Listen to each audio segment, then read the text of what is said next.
All power to the people, comrades. All power to the Yeah, people. How all you power doing? to the people. What's up, Jay? I'm good. I'm good. How y'all doing?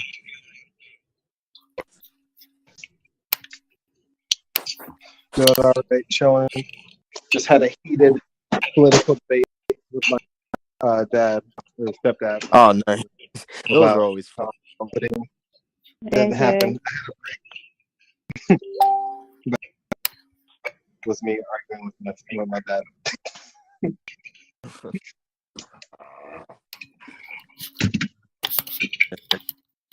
Those conversations are always fun, to say the least. It pretty much summed up to him. Greed is human nature, Wait, what was that? and he doesn't. It pretty much summed up to him believing that greed is human nature, and that he said America will never be socialist. And in a way, he's kind of right. But I'm kind of like, obviously I'm on the side of America. So Yeah. Oh man.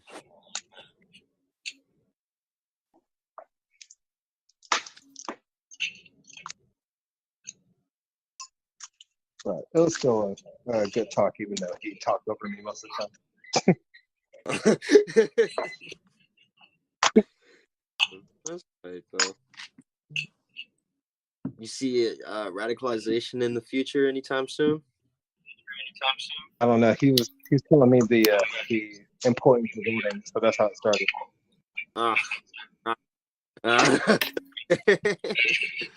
Okay. All right, comrades. You said that we can go ahead and start the meeting if 4 people are here. Is that okay with everyone? Mm-hmm. Good with me. All righty. So this is the first section of MLM intensives. This came about because Comrade Rashid contacted me and requested that I work through the Marxism-Leninism Maoism basic course with advanced cadres of the RIBBP. So I'm happy to be here, and I'm happy to be helping along with this. This is one of my favorite books, and I recommend it to everybody that wants to get a basic understanding, not just of Marxism, Leninism, Maoism, but of the history of the proletarian revolutionary movement throughout the entire world. So, what is Marxism, Leninism, Maoism? It is the revolutionary ideology and practice of the 21st century, or we can call Marxism, Leninism the revolutionary ideology and practice of the 20th century. We can expand that and develop that to say that Marxism, Leninism, Maoism is the revolutionary ideology and practice of the century in which we currently live. Why? Because it is currently being applied in several countries to guide revolution and topple the mountains that Mao described of semi-feudalism / semi-colonialism and bureaucrat capitalism, also known as sellout capitalism, and fascism. We who live in the imperial core, going against the third worldists who claim that there is no hope for revolution in this country or any other imperial metropole. And when I say imperial metropole, I'm saying center of capitalism, imperialism. These are the countries of the United States, Canada, the EU countries, Australia, Japan, and China. Because when we talk about the Marxist-Leninist Maoist position on imperialism, we also have to expand it to include the development of social imperialism. And it is the Marxist-Leninist Maoist position that China is currently a social imperialist country. We realize that we must take up our posts for the revolution that will help lift these mountains off the backs of our class siblings across the world. So we're not just here to cheerlead about, Oh, look at what they're doing in the Philippines. Look at what they're doing in India. Look at what they're doing in Turkey, Peru, all these places. That is not productive if that's all we do. International solidarity is important, but the highest form of international solidarity is to make revolution in the United States.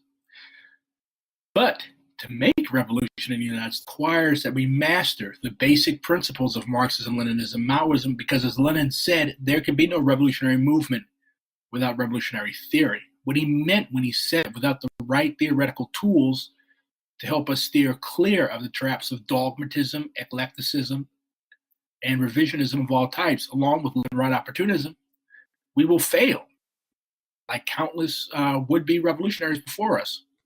And with climate change rapidly becoming ever more of an existential crisis and fascism deepening itself in the United States, we simply have no time to lose. So for this first week, the assigned reading was chapters 1 through 5 of the basic course. I really like these chapters because they're relatively short. Otherwise, I wouldn't have assigned several of them for each week. So the foundational history of Marxism. These chapters discuss, where did Marxism come from? Did it spring out of Marx's head? No, because we know as communists that everything is rooted and based in something. So when we talk about where did Marxism come from, we're talking about the social, economic conditions that led to its development. And since Maoism is the ideology of the proletariat, what do you have to have before you can develop an ideology of the proletariat? You have to have a proletariat, right? So what is the proletariat? A lot of people misunderstand this term. Proletariat is defined by Marx as the class which has nothing to sell but its labor power. And the proletariat developed in Europe because the Industrial Revolution developed first in Europe. If the Industrial Revolution had developed in West Africa or in South America or in Japan or in China, then Marxism would have developed in these places. Of course, it wouldn't have been called Marxism. It would have been called something else, but the basic principles would have remained the same. So the introduction, it starts out by providing us with an injunction against dogma. Now, how do we define dogma? Basically, you have to know every single work by Marx, or everything that Marx said is applicable to today. No. And in many cases, people raise this as a boogeyman, like, you're going to make revolution because you believe that every word that Marx said is true and relevant today. Of course not, because the material conditions have changed. We don't have massive factories in most places anymore. Those have all been outsourced and shuttered. And Marx also said quite a few racist things. He never really developed a full grasp of the national/racial/ethnic contradictions in the United States. And in many cases, he said outright racist things. I believe he called Mexicans lazy at one point. And he called another European socialist called Ferdinand Lassalle the N-word. He called him a nigger. So Marx was very much a product of his time, but at the same time, we also adhere to the developments made by Watson and Crick in the field of genetics, and we also recognize that Watson was a racist, and we adhere to the theories of evolution that were developed by Darwin, theories of physics that were developed by Isaac Newton, but we don't worship these individuals. That's what a lot of anti-communists on the left fail to understand. So, in order to mold our practice, because a lot of people just go out and they do practice, and they don't study any theory behind it, and then they get burnt out and they get upset when their practice doesn't advance the revolutionary project. As communists, every bit of work that we do, all of our social investigation and class analysis, all of our attendance at protests, everything that we write has to be with the revolution at the forefront of our minds. If revolution is not at the forefront of our minds, we're just spinning our wheels. We might as well go work for a nonprofit. So, and I say this because, like, I see a lot of people, they set up a table on a corner somewhere and they hand out groceries to people. That's fine. That's very good charity work. But how exactly does this so-called mutual aid advance the cause of the revolution? How does this organize the people around opposing and working to overthrow the abominable congregation in which we are forced to live? So, when we begin our study, what is communism? If you don't know what communism is, you have no business calling yourself a communist. Why would you go around calling yourself something that you don't know what it is? Chapter 2 starts out, second paragraph. Communism is the doctrine of the prerequisites for the emancipation of the proletariat. This is the essence of our communist ideology. It's not just emancipation from low wages or abominable conditions in the factories. That's part and parcel of capitalism. There is no clean, healthy, secure capitalism or any capitalism in which all of the wealth is shared. Why? Because if you sit on a whole bunch of money, if you got your bag, you ain't gonna get your bag up for moral reasons. I talk to any honest capitalist. They're like, they will tell you, yeah, I exploit people because I like being rich. I want to be rich. To be rich. The bourgeoisie, in many cases, is far more class conscious than certain members of the certain strata of the working class, particularly the white working class. So communism is a doctrine of the prerequisites for the emancipation of the proletariat. We're talking about the political power. You cannot emancipate yourself if you don't have no power, if you cannot develop power. Where does political power come from? The barrel of a gun. Pretty sure everybody knows this quote. So the doctrine of the prerequisites for the emancipation of the proletariat. The essence of communist ideology, quoting from the book here, the essence of communist ideology is to provide the theory regarding what is needed to achieve the ultimate freedom of the working class, the proletariat. What is our freedom? Communism. What do we have to pass through to get to communism? Socialism. We can't just hop from capitalism to communism. Some anarchists have tried it, some anarchists have failed. What is Marxism? Stalin said, Marxism is the science of the laws governing the development of nature and society, the science of the revolution of the oppressed and exploited masses, the science of the victory of socialism in all countries, the science of building a communist society. So if we are serious about building a communist society, it is essential that we be Marxists. It's a science. It's an all-encompassing science. It's a science regarding revolution, and it cannot be used by the rich. Like I see a lot of so-called academics from the ruling class playing and toying with Marx's ideology. You can't do that because it's not for you. That's like me playing and toying with white supremacist ideology. We can't do that. I'm a black man. This ideology is for maintaining the continued supremacy of white people over my people. So why would I try to pick that up and apply it to us? Come on. So where did Marxism come from? It was developed more than 150 years ago. It was worked out by Marx and Engels. A lot of people forget Engels, but Engels was the tag team here. For one, Engels, what did he do for a living? He owned the factory. So you have a literal bourgeois that helped develop the ideology of the proletariat, unity of opposites, so to speak. What are the principal parts of Marxism? The philosophy of dialectical materialism and the discovery of the materialist conception of history, or historical materialism. You have Marx's political economy, which discovered the laws of motion of capitalism and its contradictions, and the doctrine of surplus value, which uncovered the source of exploitation, and a theory of scientific socialism based on the doctrine of the class struggle and the outlining of the principles governing the tactics of the class struggle of the proletariat.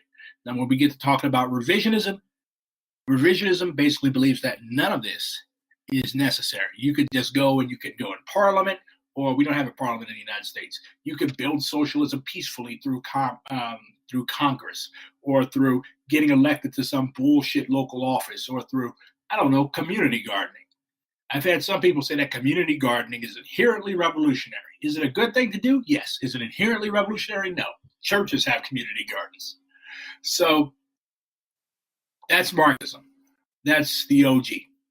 What is Leninism? Leninism is essentially Marxism that is developed through practice, because it was Lenin, the revolution that Lenin led, that was Marxism applied to the conditions of society for the very first time. The ideology of the Bolsheviks was Marxism. So, personally, I believe the main contribution that Lenin left us was, well, there were two: the theory of imperialism and the theory of the Vanguard Party. So, going back to the book, it says Leninism, while defending and developing Marxism, made the following significant contributions: the discovery of the laws of motion of capitalism under imperialism, under moribund capitalism, or capitalism that has outlived, because capitalism at one time was progressive, because it was the guiding force, the bourgeoisie, the class for which capitalism works, the ruling class under capitalism, overthrew feudalism. France, America, those revolutions, those were bourgeois capitalist revolutions. These set up bourgeois capitalist countries. The United States is distinguished in history because it was the first thoroughly bourgeois society. All of our government institutions, from Congress, from the Supreme Court, from the White House, all the way down to your local sheriff, are bourgeois institutions, because going back to history, when dudes wore wigs and stockings, the guys that wore the wigs and stockings, those were proto-capitalists. These were your merchants, these were your slave owners, these were your shippers. Wasn't nobody broke, wasn't nobody black, wasn't no woman write the Declaration of Independence or the Constitution. These documents are not for us. They are not for our class. They are not for our nation. These were developed first and foremost entirely for the benefit of the rich white capitalists, whose contradictions with Great Britain had reached such an extent that they went to war and successfully won their independence with the help of France. So whenever you hear somebody talking about reforming American institutions, keep in mind Marxism teaches us that you are never, ever, ever, ever, ever going to reform these insidious institutions that are developed first and foremost for the benefit of the rich. They're not going to let you. They hold all the cards. So what is it going to take? Armed struggle. That's a card that we can hold. Maoism is an extension and development of Marxism-Leninism applicable to the present era. It was developed by Mao during the course of the Chinese Revolution. What are Maoism's contributions? The theory of contradictions, the development of the theory of knowledge, and the formulation of the mass line, meaning from the masses to the masses. The theory of new democracy, the formulation of the path of revolution for colonies and semi-colonies, and the formulation regarding the three instruments of the revolution: the Communist Party, the People's Army, and the United Front. The theory of protracted peoples, development of the principles of proletarian warfare, the development of the organizational principles of the proletarian party through the understanding of two-line struggle, rectification campaigns, and criticism, self-criticism, the development of the political economy of socialism on the basis of the Soviet and Chinese experience, and the dialectical understanding of the process of socialist construction as the correct handling of contradictions in the process of transition to socialism. And finally, and the Indians say this is most importantly, the theory and practice of continuing revolution under the dictatorship of the proletariat to consolidate socialism, combat modern revisionism, and prevent the restoration of capitalism and its concrete expression. The concrete expression of the necessity and the theory and practice of continuing the revolution under the DOTP is in the Great Proletarian Cultural Revolution. And this part ends with saying, Marxism, Leninism, Maoism are thus not separate ideologies, but represent the constant growth and advancement of one and the same ideology. Okay? Consider it like a whiteboard. Okay? You're doing a math problem. Okay? You make a mistake on a math problem. For example, the Paris Commune, it failed. You make a mistake, but you leave that mistake that you made up on the board to teach students to avoid making these same mistakes. So you don't just smack a kid on the wrist with a ruler. Of course, that's illegal nowadays, but you don't just smack somebody on the wrist with a ruler because they write 2 + 2 = 5. You explain to them. You leave that mistake up on the board, and you explain to them, no, 2 + 2 = 4, because the qualities of these two numbers, when they're put together, make 4, not 5. So that's essentially what Marxism is. Marxism, Leninism, Maoism is not just a checklist. Okay, it's not just something, oh, if you check this, if you check this, if you check this, if you check this, if you check this, you're 100% Maoist. No, there's no such thing as a 100% Maoist. We all have some types of deviations and stuff in our thinking. Mao said that the Chinese Communist Party contained both 1% and 99% Maoist, never 100%. That's undialectical, because everything is constantly in motion. You may be a revolutionary one day. You might be a reactionary tomorrow. Same thing. You might be a reactionary today. You might be a revolutionary tomorrow. It depends on where your objective and subjective conditions are. So do we have any questions so far?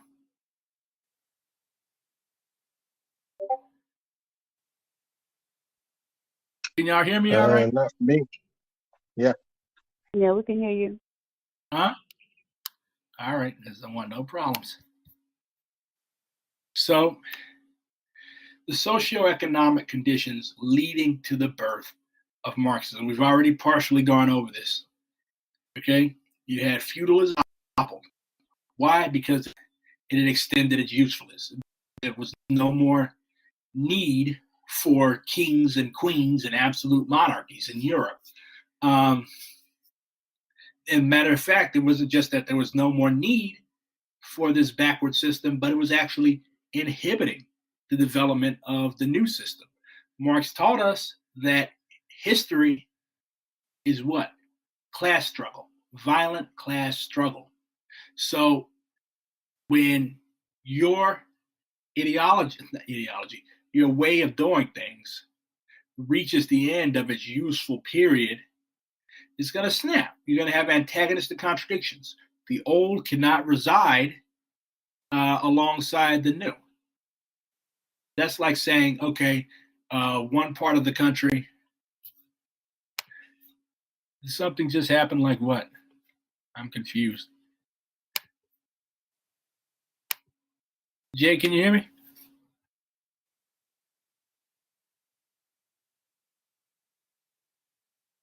All right. Is everything technically good, like in terms of technology and stuff? The call just ended for Jay, and it says it's locked now. This is why I wanted to use Jitsi. But anyways, yeah, I never really liked this. All right, I'm going to have him to call me. It locks automatically after 15 minutes. I did not know that. Yeah, she changed it to hold on. All right. Well, let me know when he calls you. I don't want to go forward without. All right, you in, Jay? All right, Jay's back. You all hear me? Jay, you got it? Yeah, now we hear you. Yeah. All right. I didn't want to leave you behind.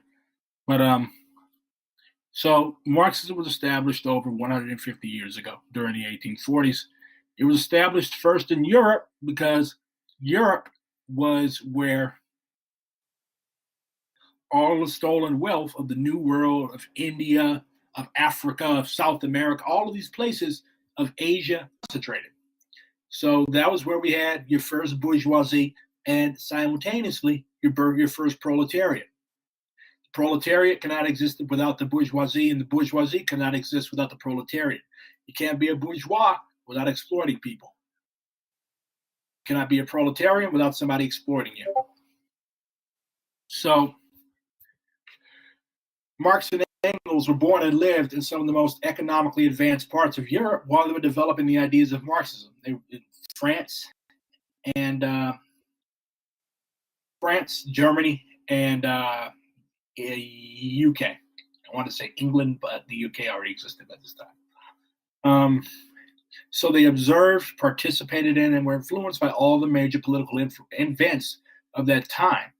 So we have to look at where Europe was at this time that led to the development of Marxism.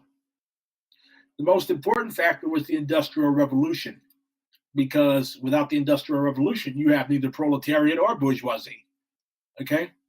And the foundation for the Industrial Revolution, the material foundation, was laid by old-style colonialism, settler colonialism, in the West Indies and South and North America. If it wasn't for the furs, the cotton, the sugar, and never mind the gold and the silver that was taken from Central and South America and North America to help build up finance capital in Europe, there would have been no Industrial Revolution. You can't have a textile factory without cotton. You can't have a rum distillery without sugar to make the rum. You can't have a cigar factory without tobacco. So that's without any of that, you wouldn't have had any Industrial Revolution. That's why we always say that there would be no capitalism without slavery, because it was slavery, first of the indigenous people of these continents, of these islands, and then of African people that laid the foundations for this. Even up to this very day, a lot of these insurance companies, a lot of these old companies that were around in the 1800s and 1700s, all their money, their starting capital came out of slavery. Most of these people started out as slave traders or dealers in slave products. So it transformed the capitalist class. Beforehand, it was just the middle class, these merchants and stuff. The modern industrial bourgeoisie, these millionaires, they came out of the Industrial Revolution. And alongside the industrial bourgeoisie came the class that made it so rich, the industrial working class, or the proletariat. What is the proletarian class back then? It consisted of workers working together by the thousands in large factories. You come to the United States, early, mid-20th century. We used to have huge factories in Detroit, St. Louis, Newark, all of these huge industrial centers. Pittsburgh, where your steel mills were. You had thousands of people working together. Nowadays, what do we have? We got only place where you'll have several hundred people working together is maybe a call center or something like that. So conditions have changed. And going back to Huey Newton predicted this in the early 70s. He said he saw the neoliberal trend, what was happening. He saw all these factories closing down and the old industrial proletariat being gutted.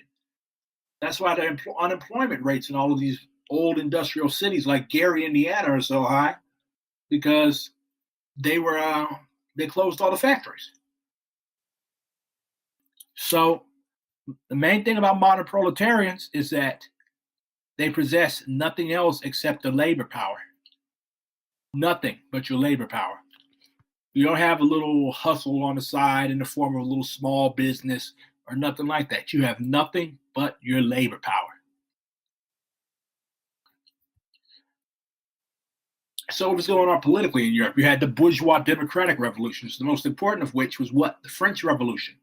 Across the ocean, you had the American Revolution. And in Napoleon, where the armies of the French bourgeoisie almost took over all of Europe. And they also went around abolishing feudalism. So you had the political struggle. This was a struggle between capitalism and feudalism. Just like now, the struggle is between capitalism and socialism. So historical materialism teaches us that history is not just a march from event to event to event to event, divorced from class. History is ultimately class struggle. Every political move, every move, period, has the interests or the organization of some class or coalition of classes behind it. And once you realize that, you'll understand history and how it works. So, any questions so far? So, what was the history of the labor movement up until the development of Marxism? It was very scattered. You had the Luddites. They'd go around and they'd smash up machines and stuff like that. And going back even further, you had what they called the diggers or the levelers, because in England, you had the feudal lords. They were doing what they called enclosures, because back then they used to have common land where you could go and you could grow a little vegetable patch, or you could let your cattle graze or whatever, and everybody had the ability to use it. So peasants liked the common land. Okay, they started to fence off this common land. It's like, okay, you can't just turn your cows out into the middle of this field anymore. This is private property. And there was a struggle against that.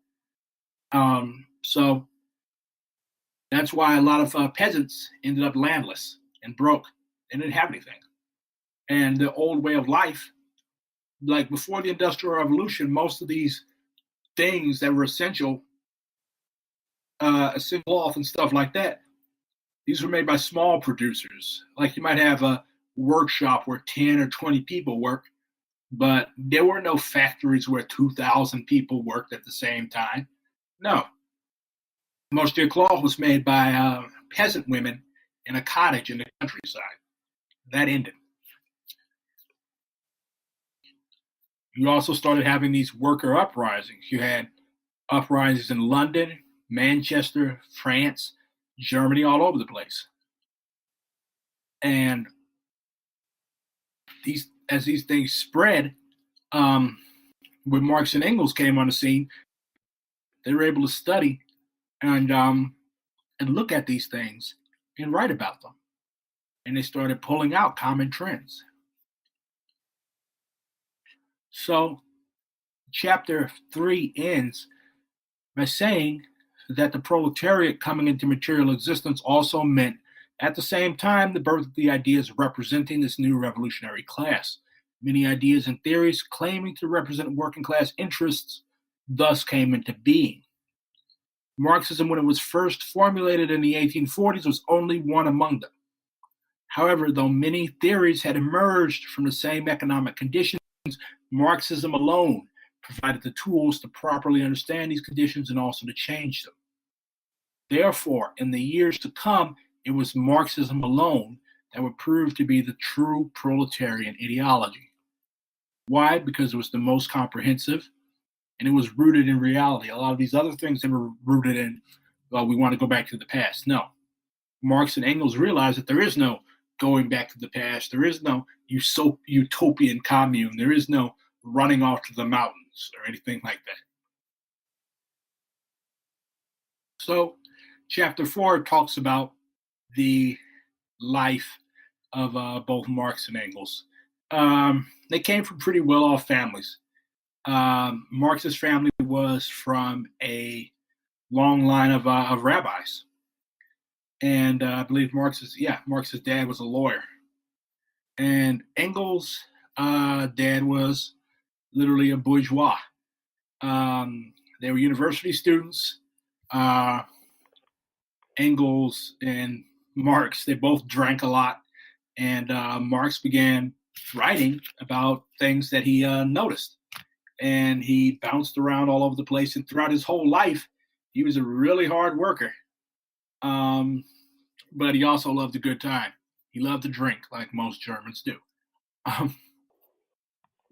And he became a radical journalist. He started writing about and taking part in the radical movement that was sweeping Germany at the time. And as a matter of fact, because the 1848 Thank revolution. you for using GTL.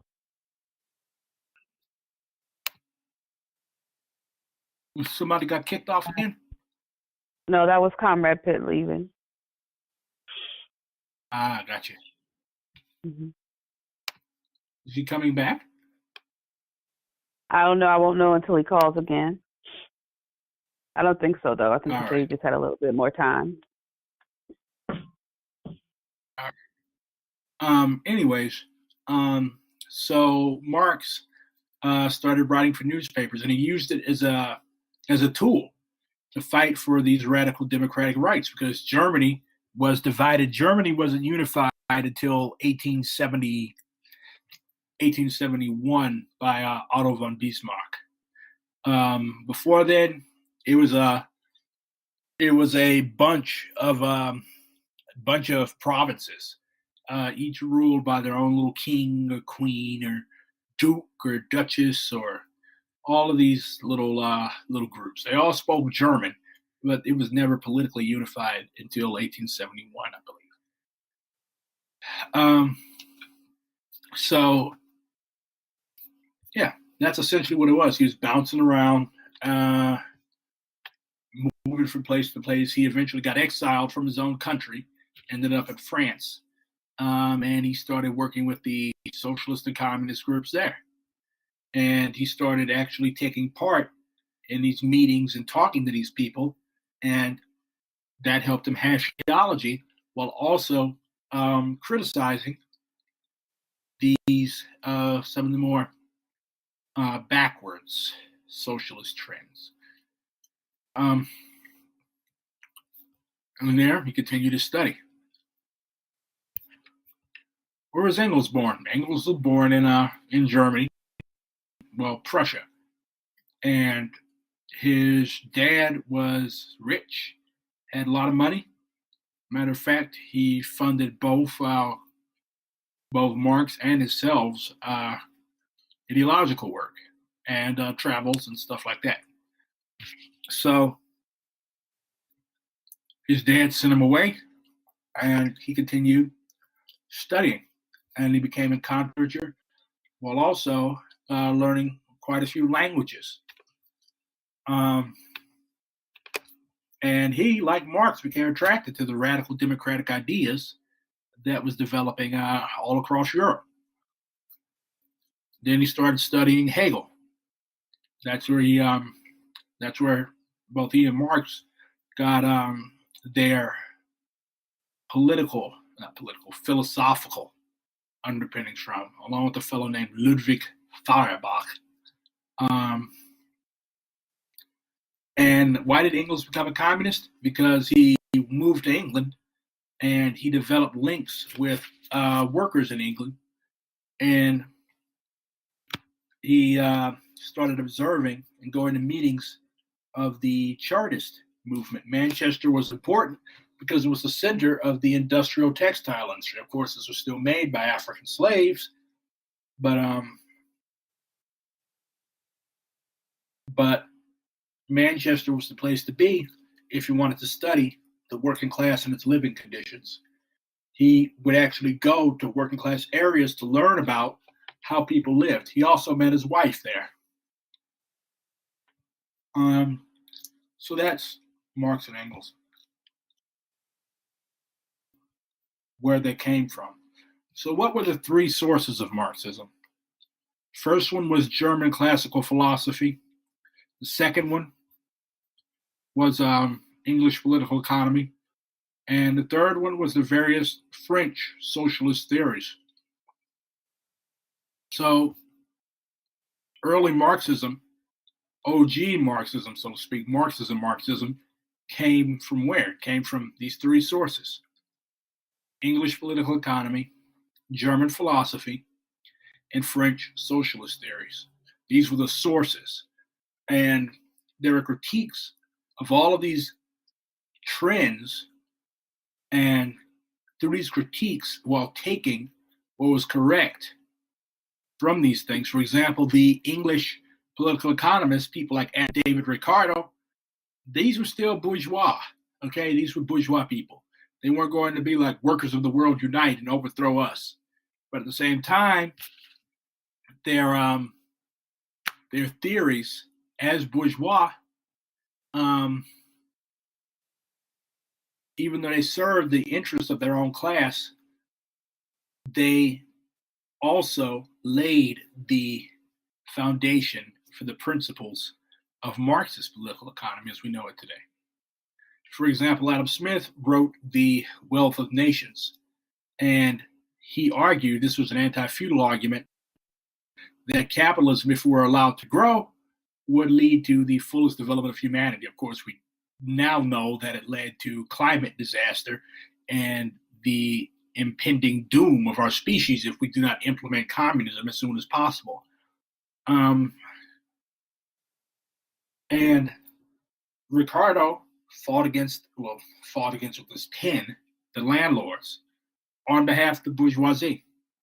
So Marx and Engels were brilliant because they were able to take all of these theories which served various classes, or theories that supposedly served the working class, but in reality didn't, because they weren't scientific and developed enough, and develop a comprehensive system out of it. That's why Marxism is inherently the enemy of dogmatism, because Marx and Engels themselves were not dogmatists. They read and they studied everything they can get their hands on to help develop the theory of the working class. If it was bad, they critiqued it, and they also published their critiques. If it was good, they incorporated it and united with it and implemented it into the theory of the working class that we now know as Marxism. So that's the end of the lecture part. Does anybody have any questions?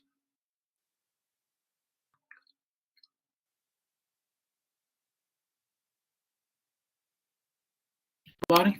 Not for All right. me. All right.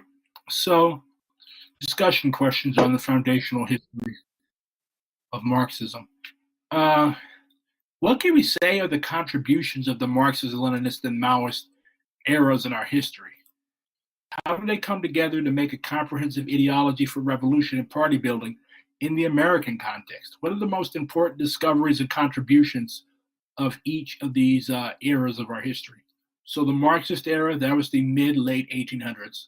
The Leninist era, that was the 20th century, up until the Chinese Revolution. And we could say that the proto-Maoist or the Maoist era is from 1949, which is the victory of the Chinese Revolution up till now. So how did all of this come together? How can we use this stuff in the United States, essentially?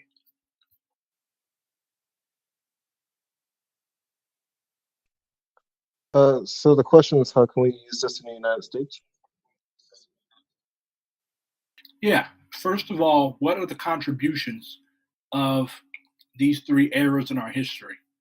And then secondly, how do they come together to make a comprehensive ideology for revolution and party building in the American context? Or we can flip the question. What are the most important discoveries and contributions of each of these eras in our history? And how can we apply them to the U.S.?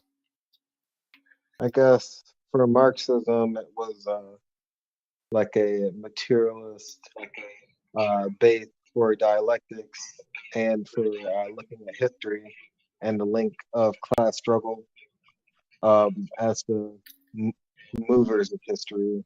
And then with Leninism, it would be like looking at capitalism from the imperialist outlook and the importance of the vanguard party. And for Maoism, for Maoists, it would be like what the theory of knowledge is, the mass line,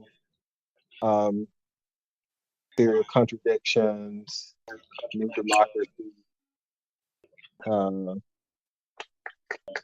the importance of continuing revolution, even past gaining power and against modern revisionism.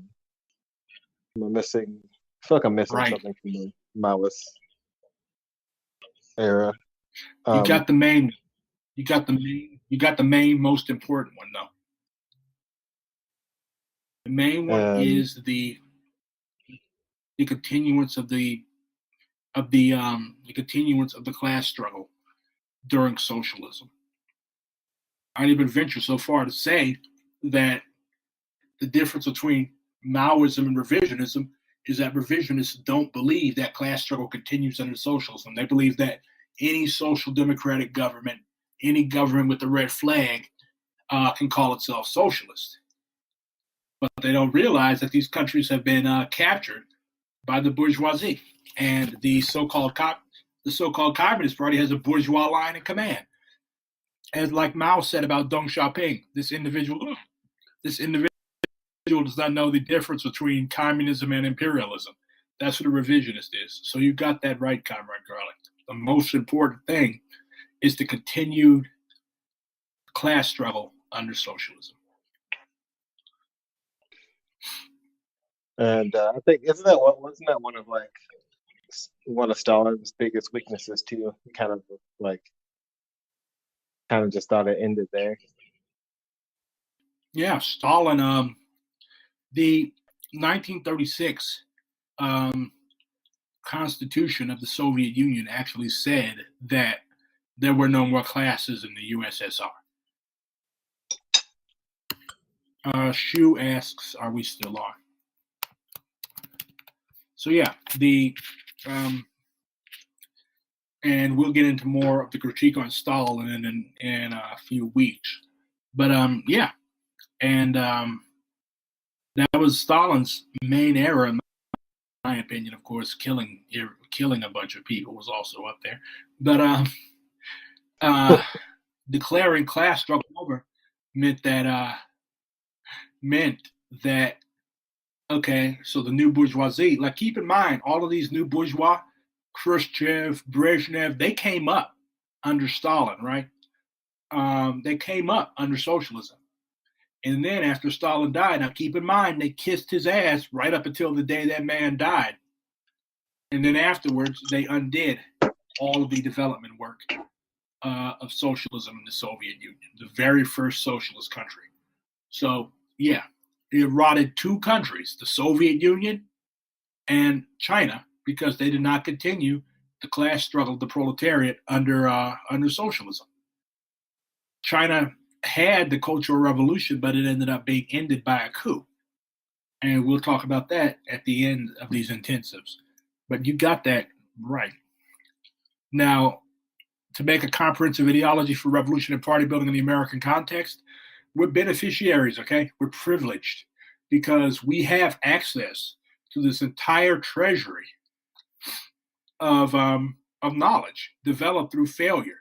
Like millions of people have died to realize communism. And through these millions of deaths, we have this ideology that has been given to us and is still developing.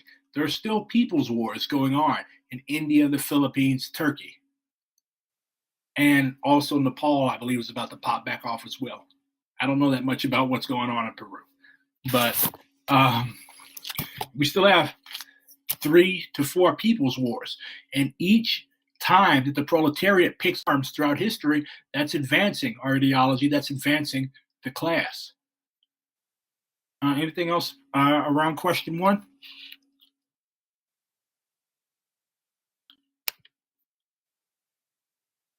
I guess what we're still Alrighty. on how does it help us in the United States, right? Yeah. I mean, Like the I main guess you thing kind of you'll hear is a Maoist. Go ahead. The main thing you'll hear is a Maoist from revisionists and from the masses is that, oh yeah, that's over there. Like, yeah, it works for China, but how is this going to work for us? That's the main thing you'll hear. Like, say you're at a park during a social investigation and class analysis, and somebody sees the red book in your pocket or something like that. And they came up through the 60s, they know what it is, and they just say, oh man, that shit ain't going to work here. We got to vote. Stuff like that. Like, how do you answer them? How is this relevant to revolution and party building in the American context or anywhere in the global north? I would tell them that even though these aren't exact copy and paste situations, there are still a lot of similarities that we in the Americas, in the United States of America, can pull information from, especially in that kind of like semi-feudal kind of colonialist aspect. I feel like that a lot of that is replicated, especially when I would read Miles' writings from his selected works, I could see similarities in between what he was writing and to what we're experiencing now. So, I mean, in that aspect of like the Mao book question, that's how I would answer that. Yeah, and part of the reason that the OG Panthers dug Mao so much, they loved Mao, was because here's another fellow. Okay, China had been sliced up into many, many different pieces by the imperialists, both Japanese and Western. And here he is. He's not like he's not overbearing, saying that there's this one way to make revolution and everybody else is bad. No, he was like every country, every people has to make their own revolution. That's another reason why the Cubans were so popular,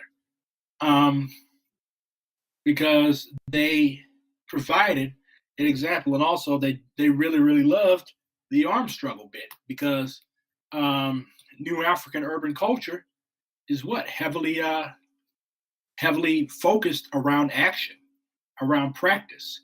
When the OG Panthers, when they got up and they put a dude with a shotgun on the corner and they put a stop sign up so that cars wouldn't barrel through an intersection, mowing down little kids, people related to that more than if they just stood on the corner reading from quotations from Chairman Mao. So people really, really loved Mao's orientation towards practice. He literally wrote a piece called On Practice. So to make Marxism, Leninism, Maoism relevant enough that it is actually picked up as the revolutionary guide of the new African people and other oppressed nationalities here, along with working class white people, along with all who are exploited and oppressed by this system, they have to be able to relate to what we're telling them. Does that make sense?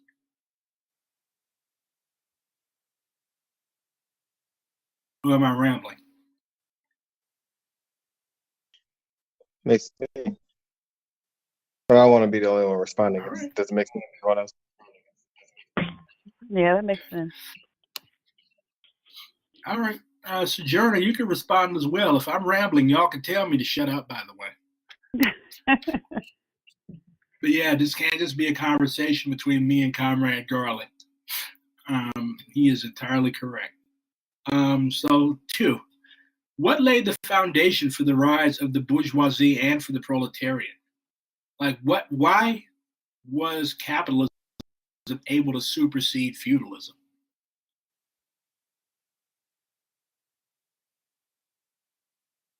Industrial Revolution, when all the factories and stuff started coming in. Right. And not just that, but even before the Industrial Revolution, you had to have the raw materials for that stuff, right? Because you can't grow no cotton in England and Germany and France. They had to get us first. They had to get us first because they couldn't make no cotton. They couldn't make no cotton cloth in Manchester with no cotton. So you had the primitive accumulation of black people. They tried to enslave the indigenous people, but for some reason, I don't know why, but white folks did not understand that you cannot enslave somebody on their own land, because they know the land far better than you do, because they've lived there for thousands of years. But I digress. So they had to transport us over from Africa, and that's what laid the foundations for capitalism. So there would be no capitalism. There would have been no industrial revolution without us. All of these skyscrapers, stuff like that, the Queen of England's crown and scepter, Buckingham Palace, the White House, none of that would exist without the primitive accumulation off the backs of black people on land stolen from our indigenous brothers and sisters. So that is what laid the foundation for the rise of the bourgeoisie and the proletariat. The Industrial Revolution and the enslavement and theft of land and people. So what class was overthrown as a result of the Industrial Revolution development process? The feudal class? Yeah, the feudal class, the aristocrats. Like y'all don't know, like dukes, marquises, counts, viscounts, uh, kings, queens. Like they actually used to go to war with each other. Like the king used to he used to take off his crown and he used to put on his armor and shit, and he'd ride out in front of the head of an army. Like kings used to die in battle. Now all they do is grow. Now all they do is get old. But like, yeah, that used to be. Those were the people that had the real clout, knights and shit. Nowadays, a knight is just somebody that's, I don't know, given a such or such an amount to charity.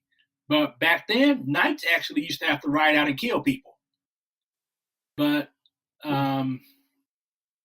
so yeah, 1300s, 1400s, 1500s, you had these aristocrats that actually had power.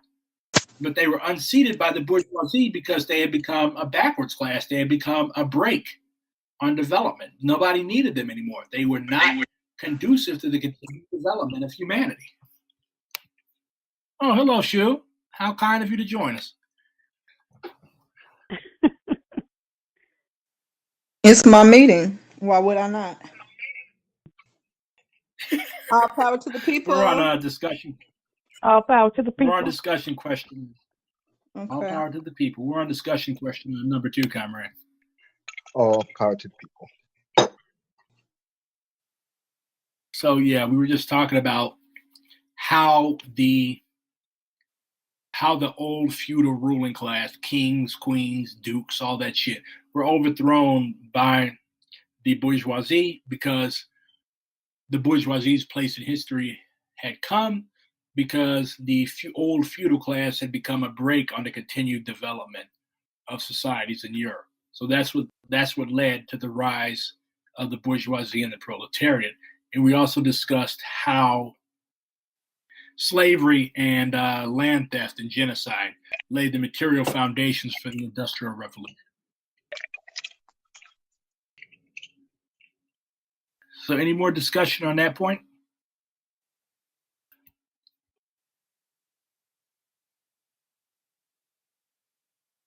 All right. 3. How could Marxism have arisen only in a capitalist society divided between bourgeoisie and the proletariat? Why did it not arise in, say, West Africa or China? What was the major factor that gave birth to Marxism during this period?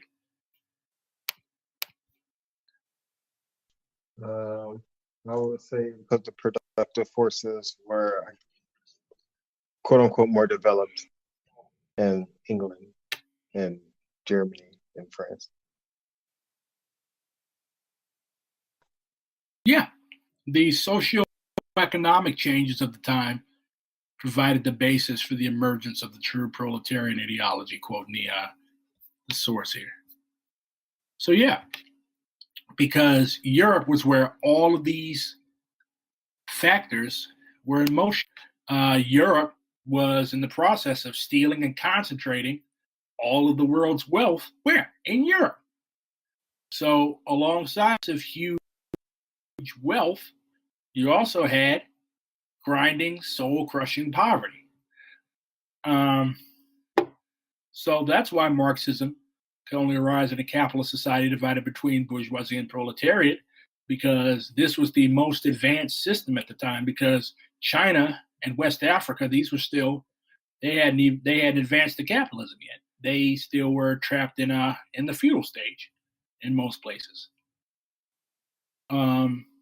So what was the principal factor that gave birth to Marxism during this period? The sharpening class struggle and the revolts that were being waged by the proletariat in Europe.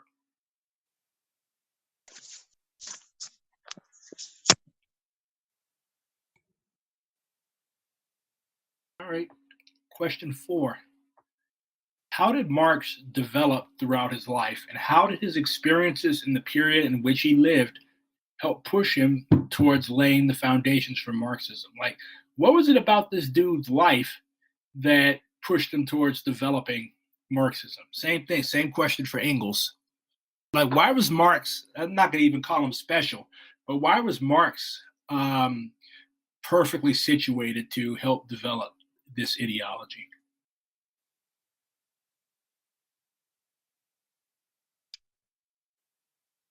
I guess he had ample schooling. He was in a place where he was able to learn as much as he wanted to. Yeah, He had an interest in that type of stuff too, and so combine that with time, he was able to, and he was observant, obviously. So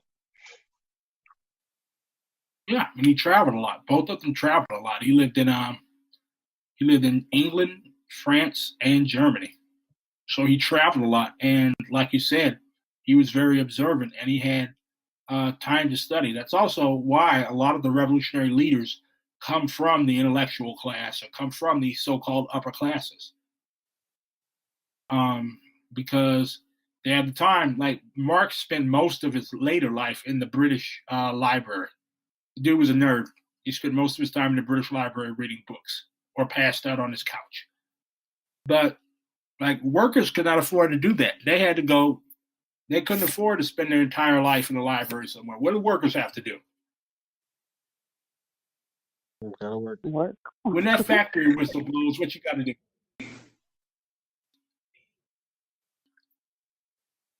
Marx didn't have a factory whistle to listen to. He could get up when he wanted. He could say he wanted.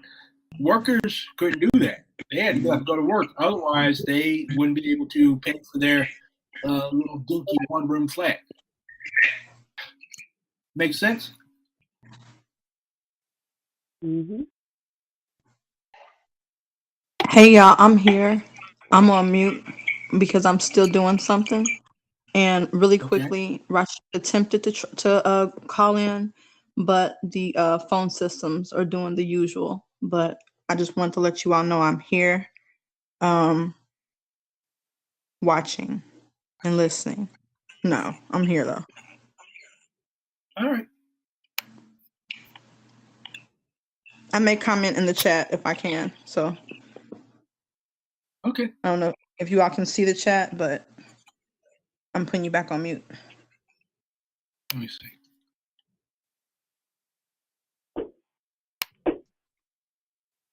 Yeah, I can see the chat. There we go. All right. So, what were the three sources of Marxism, and how did they come together to produce what we now know as classical or old school Marxism from the 1800s?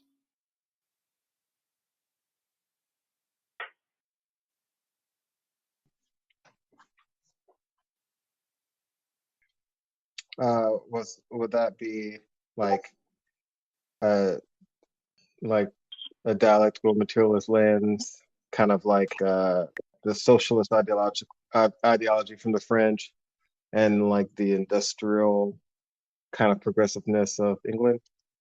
Do I have that correct? Yeah. Yeah. It's English political economy, German progressive philosophy, and French French socialist theory. socialism. Yeah. And they came together to produce what we now know as classical Marxism. How?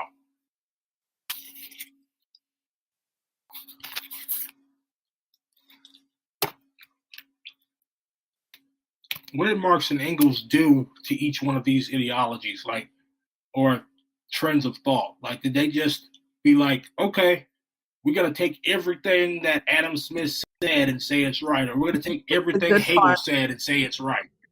They refined them. They took the parts that actually made sense, and discarded the things that didn't.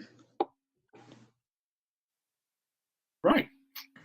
Yeah, that's how we have to do with any.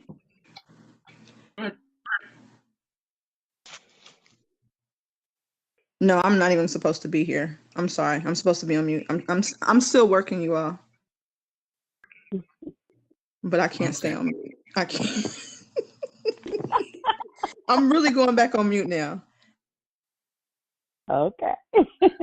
like you said. All right. But yeah, Conrad, she was right. What they did was they took the good and they threw out the bad.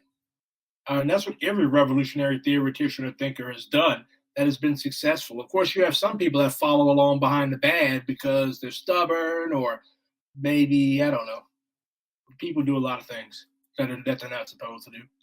But yeah, every successful revolutionary theoretician, every successful revolutionary is defined mainly by their ability to adapt and by their ability to take the good from previous lessons and current lessons and apply it to their concrete situation all the way through to victory.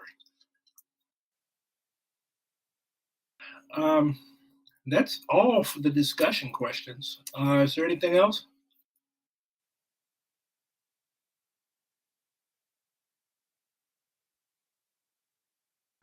Just I mean, that I really want to appreciate Comrade Chris, you leading this discussion.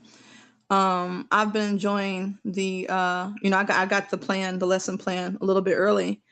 And I just think we have a really good opportunity here with this, this basic course. I appreciate Comrade Chris's time in developing the questions, and I'm looking forward to being able to participate more fully at our next meeting. And hopefully Rashid can be here too, because I think this is, it just lays the foundation for just like a really bomb-ass conversation. And it's just sharpening us, with the basics. Yep. Well, I greatly appreciate everybody being here tonight. I have to do another one of these at 8:30 Central Standard Time for FTPSTL. We're reading Heavy Radicals. Yeah, for next week, it is Dialectical Historical Materialism and Scientific Socialism. The reading is chapters 6 and 7 of the basic course. If you have any questions, hit me up on Signal. Have a good evening. Ask you really quickly, Comrade. Should we already have the questions? Like we should obviously read the material, but should we already have our questions answered, maybe, or is that just something we're going to come into the conversation that's just kind of free flow?